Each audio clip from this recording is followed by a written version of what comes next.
Welcome to this deep dive.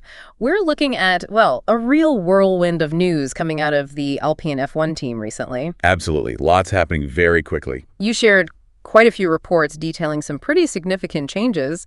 And yeah, our mission today is to unpack all of this, try and give you the essential insights into what's going on. We've got several sources, mostly digging into articles from F1 blogs published just in the last couple of days. So it's all very fresh. Yeah, it gives us a good multifaceted view, hopefully.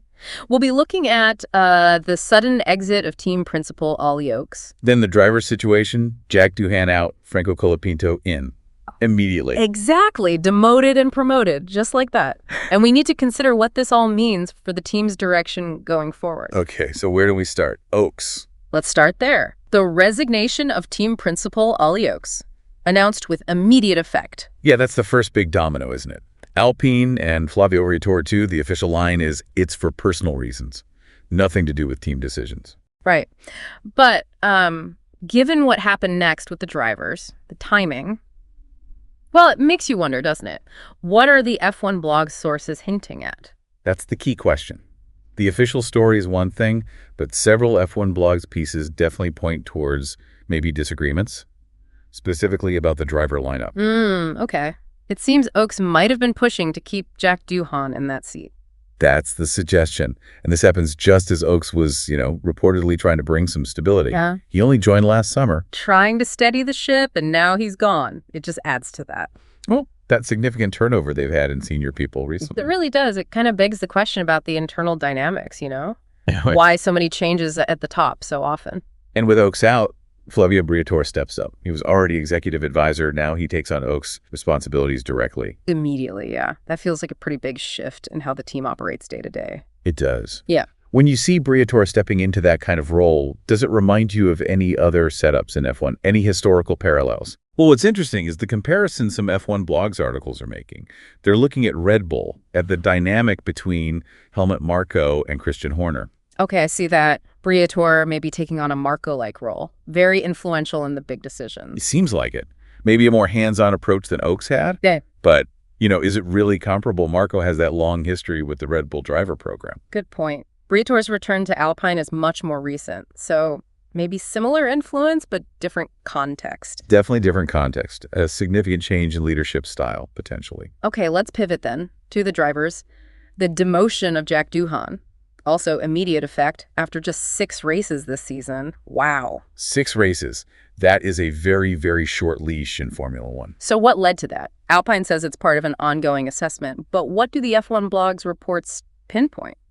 Well, looking at the F1 blogs coverage, DOOHAN's record in those 6 races, it gives some clues. There were the 2 first-lap incidents, Australia and Miami. Right, costly mistakes. And penalties in China, both sprint and the main race. Plus that heavy crash in practice back in Japan, it adds up. And crucially, no points scored. Although it's fair to say, as some F1 blogs pieces noted, he did manage to outqualify Gasly for the first time in Miami. So maybe glimpses. Glimpses, yes. But perhaps not enough consistency. Several F1 blogs articles suggest Briatore, especially after Miami, basically decided DOOHAN wasn't quite delivering at the level needed to consistently fight for points. Which is so tough in that midfield battle. Exactly. The underlying pace might have looked promising at times, but he struggled to put a whole weekend together cleanly. And that seemed to be the issue. And wasn't there already talk about Colapinto potentially getting a seat? F1 blog certainly covered those rumors. Oh yeah, that had been circulating for a while. Ever since Briatore showed interest, and Alpine signed Colapinto from Williams back in January, really. So this wasn't completely out of the blue, perhaps. It was maybe brewing behind the scenes. It seems that way. And you can imagine, as some F1 blogs reports touched on, that could create tension. DOOHAN may be feeling the pressure, knowing someone else was potentially waiting in the wings. Yeah, a difficult position to be in. But despite being demoted from the race seat, he is staying on as the main reserve driver, at least for Colapinto's first 5 races. Right. So the door isn't slammed shut completely. But realistically, F1 blogs suggests a return to a race seat anytime soon is, well, pretty unlikely. His public statement, which F1 blogs covered, acknowledging how tough it was, but saying he was proud to have achieved his F1 dream, it did feel quite final for this chapter, didn't it? It did. It just highlights how incredibly competitive F1 is. Ruthless sometimes. Okay, so let's talk about the driver coming in, Franco Colapinto. He gets a 5-race guarantee. That's what the F1 blogs reports confirm, starting at Imola. So Imola, Monaco, Barcelona, Canada, and Austria. That's quite a run of tracks. Some classics, some challenging ones. Definitely a significant opportunity. And Alpine says they'll reassess the whole driver situation before the British Grand Prix in July. So 5 races to make an impression. That puts a huge amount of pressure on Colapinto right from the start. Massive pressure. Yeah. But remember, as F1 blogs has detailed, he was already Alpine's test and reserve driver. He made that switch from Williams earlier this year. And BRIATOR'S reasoning, quoted in several articles, focuses on how close the grid is and Alpine wanting a full assessment before 2026. Yeah, 2026 looms large, especially with the upcoming Mercedes engine deal. They want to evaluate everyone properly. And it's pretty clear from the F1 blogs coverage that BRIATOR has been a fan of Colapinto for a while. Even helped facilitate that move from Williams. He's been a longtime supporter, yes. Yeah. And Colapinto, let's not forget, he did have that part season with Williams last year, 2024. Scored points too, despite being pretty inexperienced at that level. That's a really good point. That F1 race experience, even limited, must be valuable now. Absolutely. F1 blogs also mentions he's got strong backing, maybe even stronger now. And despite this just being a 5-race deal for now, the report suggests Colapinto isn't fazed by the short-term nature of it. He's just focused on getting results alongside Gasly. Seems to be the mindset.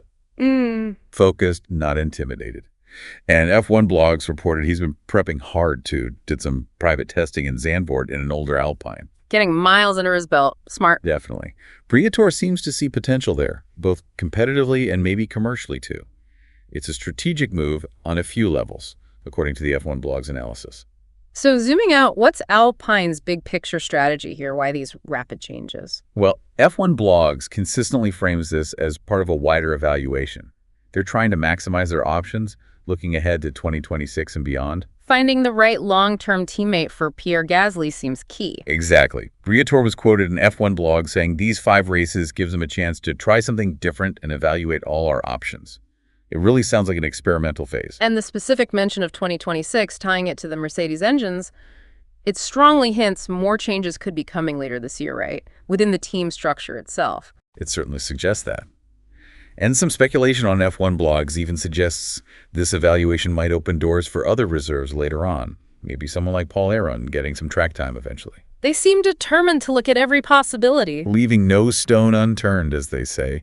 But, while BRIATOR has that famous history in F1. From the Benetton and Renault days. Right. But the sport's different now. Much different landscape. Whether his old methods work today, that's a question F1 blogs often discusses in opinion pieces.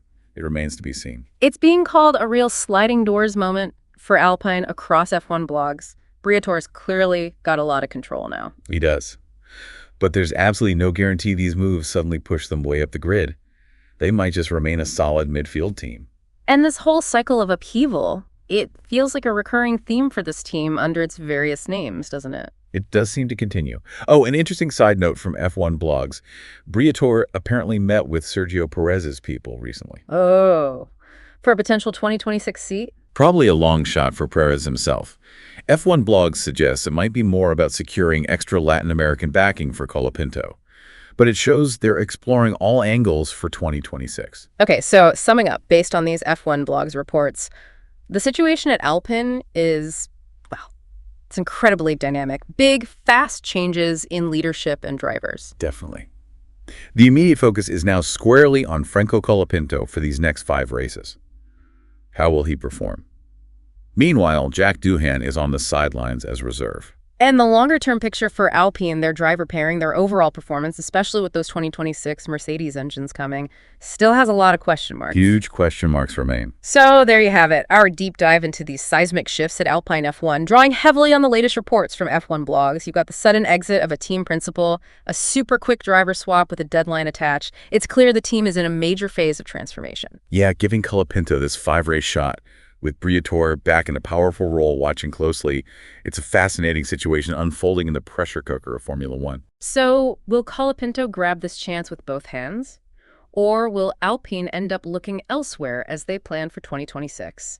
And what's next for Jack DOOHAN after this setback? Lots of questions still to be answered. It really brings up a big question for you listening. What do you think will be the single biggest factor determining Alpine's success over the next few years? Is it driver talent? Is it the team leadership under BRIATOR? Or is it all about nailing that upcoming engine partnership with Mercedes? It's a really complex puzzle, isn't it?